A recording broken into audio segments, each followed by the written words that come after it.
Isang kambing sa San Nicolas, Ilocos Norte ang isinilang na 6 ang paa. Silipin sa ulat ni Gab De Luna ng GMA Regional TV 1 North Central Luzon. Instant atraksyon ngayon ang bagong silang na kambing sa Barangay 3 San Nicolas, Ilocos Norte dahil sa kakaiba nitong itsura. Imbes kasi na 4 lang ang paa, mayroon itong 2 pang binti na lumalambitin malapit sa kanyang ari. Bukod dito, tila 2 rin ang kanyang ari, isang panlalaki at isang pambabae. Ayon sa nag-aalaga ng mga kambing, laking gulat nila nang makitang 6 ang paa nito. Para swerte lang sa amin kasi kakaiba. Kasi yung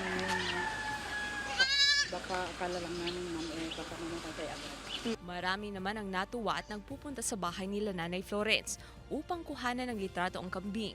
Ayon sa Provincial Veterinary Office, mataas ang tsansa nitong mabuhay ng matagal sa ilalim ng wastong pangangalaga. Meron din yung 3 paa.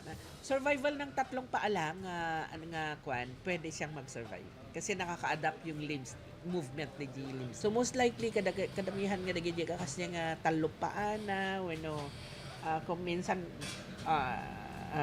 yung sara niya, may mesa, yung gano'n, nagiging inbreds, kung unahan na daluslus na, mga inbred yun na yan. Nakakatayo at nakakalakad mag-isa ang kambing, kaya umaasa silang lalakas at lalaki ito. Habang normal namang ipinanganak ang kapatid nitong kambing.